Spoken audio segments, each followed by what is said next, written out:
Assalamualaikum warahmatullahi wabarakatuh. Pada video kali ini, kelompok kami akan menjelaskan tentang penjelasan simulasi Monte Carlo. Adapun kelompok-kelompoknya yaitu Adinda Fadil Hamdi, Aulia Dery, Ilham Adi Lubis, Kenny Brusnan, Miza Yuzella, Reza Solihin, Saibul Amri, Sadam Hanafi, Tiara Ilmayanti, dan Yulia Rantikara. Baik, masuk kepada tahapan-tahapan Monte Carlo, yaitu terdapat 4 tahapan. Yang pertama yaitu definisi Monte Carlo, yang kedua tujuan Monte Carlo, yang ketiga tahapan Monte Carlo dan contohnya. Definisi Monte Carlo.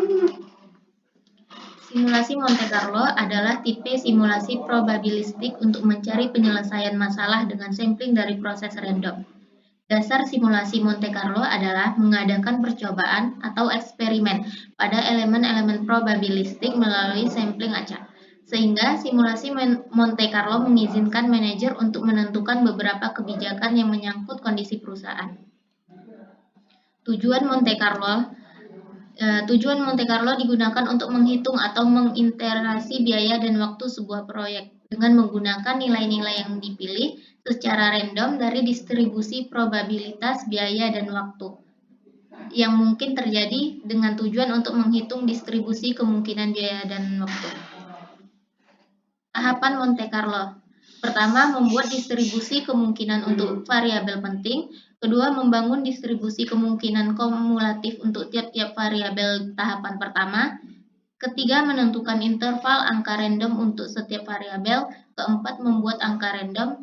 Kelima, membuat simulasi dari rangkaian percobaan.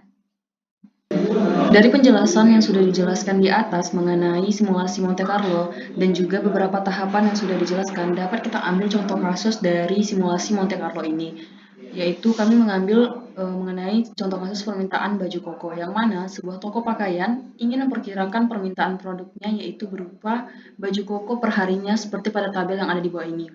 Toko tersebut hendak memperkirakan permintaan baju koko untuk 10 hari ke depan.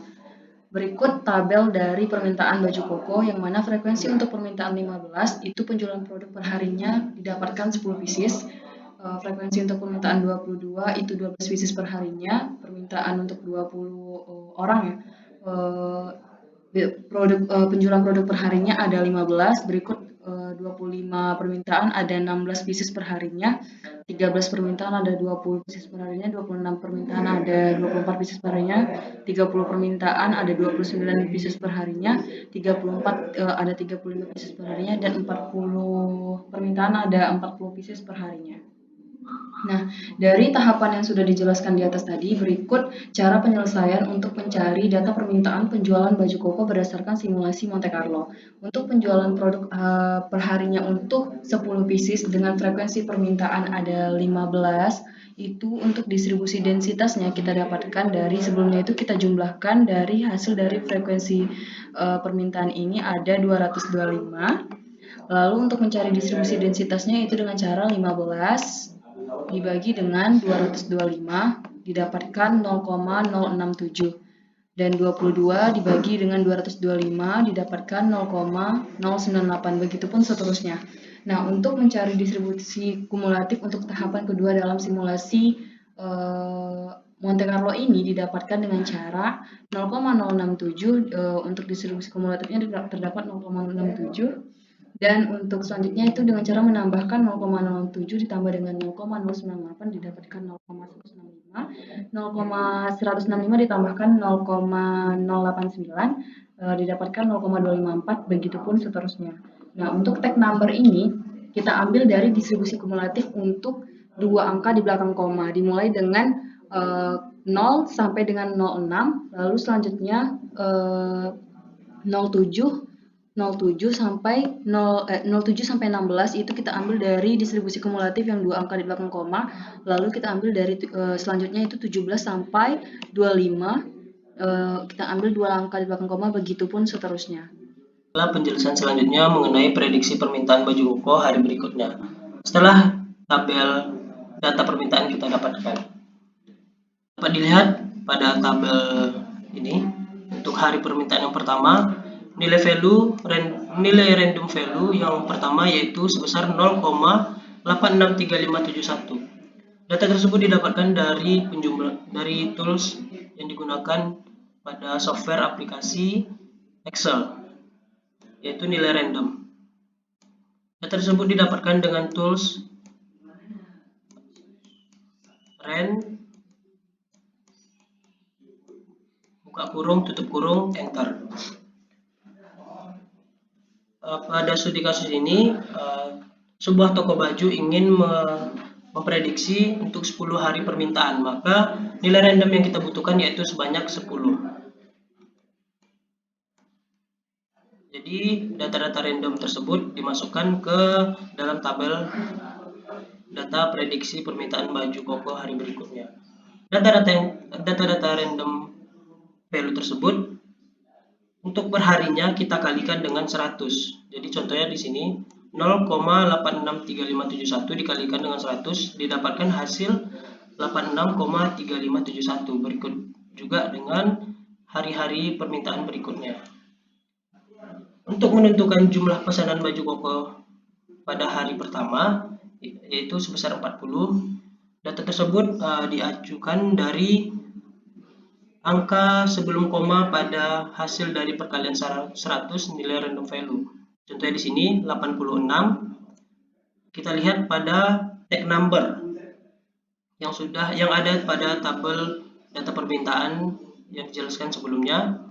Di sini datanya yang 86 itu pada range 83 sampai 100. Jadi di situ jumlah pesanan pada hari yang pertama sebanyak 40 pieces.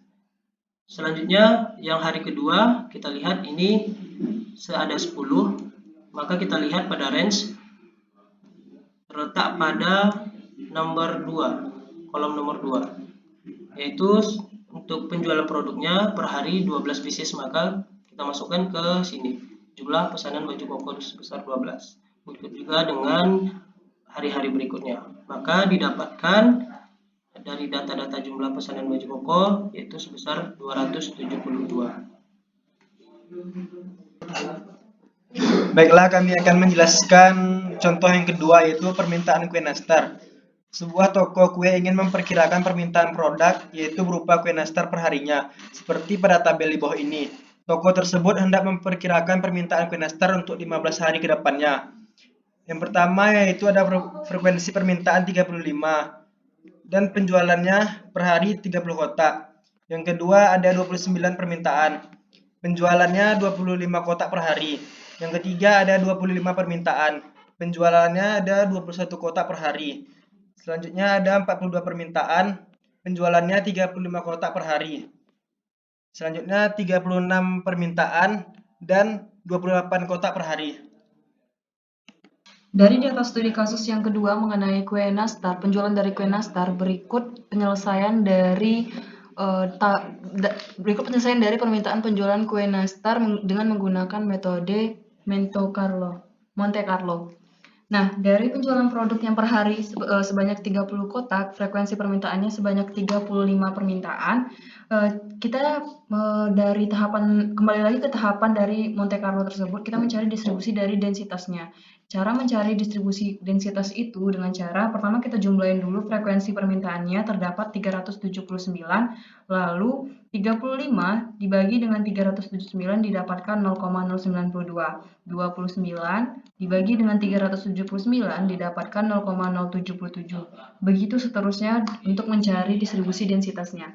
Setelah mendapatkan distribusi densitasnya, kita mencari distribusi kumulatif dari Monte Carlo tersebut, dari studi kasus Monte Carlo tersebut.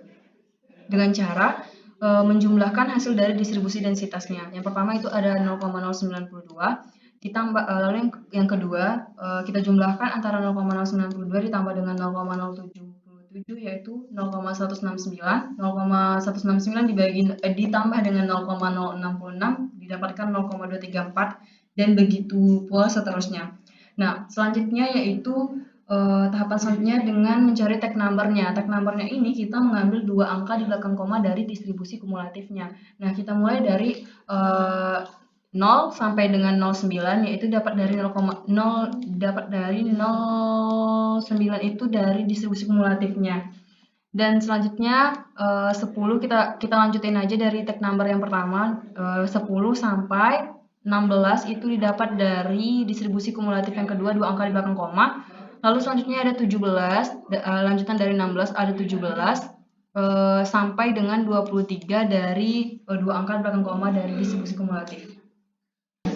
Baiklah, selanjutnya kita membuat tabel prediksi permintaan kue nastar hari berikutnya. Untuk tabel tersebut kita membuat untuk hari permintaan yang pertama dengan nilai random value yaitu sebesar 0,483613. Nilai tersebut didapatkan dari aplikasi Excel, yaitu penentuan nilai random didapatkan untuk hari yang pertama yaitu 0,483613. Dari studi kasus kedua ini, toko kue nastar ini ingin melihat permintaan kue nastarnya untuk 15 hari ke depan. Maka dari itu, kita membuat nilai randomnya sebanyak 15 juga. Jadi data tersebut diletakkan pada tabel nilai random value-nya. Kemudian dari data random value tersebut, kita perharinya mengalihkan dengan 100. Jadi misalnya hari permintaan pertama dengan nilai value randomnya sebesar 0,483613 dikalikan dengan 100, maka didapatkan hasil 48,3613. Begitu juga pada hari permintaan yang kedua, nilai random value-nya sebesar 0,899360, dikalikan dengan 100, hasilnya yaitu 89,9360. Begitu juga dengan seterusnya. Setelah mendapatkan nilai random value yang sudah dikalikan dengan 100, maka tahapan selanjutnya yaitu membuat jumlah pesanan kue nastar ke depannya, 15 hari ke depannya. Untuk hari permintaan pertama, dari tabel tersebut didapatkan jumlah pesanan kue nastar pada hari pertama yaitu sebanyak 39 kotak.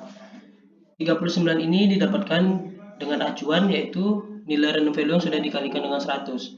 Dapat 2 angka sebelum koma. Di sini 2 angka sebelum koma yaitu 48. Jika kita lihat pada tag number pada tabel data permintaan tadi sebelumnya, 48 terletak pada range 45 sampai 57. Maka pada hari permintaan pertama yaitu sebanyak 39 kotak.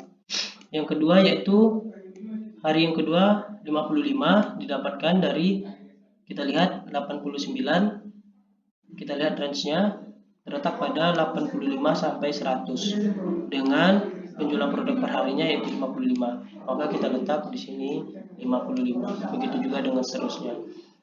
Maka dari itu, setelah kita menjumlahkan semua hari permintaan sampai 15, kita jumlahkan keseluruhannya. Maka dari data tersebut didapatkan sebesar 625 kotak. Mungkin itu saja yang dapat kami sampaikan dari kelompok 2. Apabila ada kesalahan dan kekhilafan, kami mohon maaf. Assalamualaikum warahmatullahi wabarakatuh.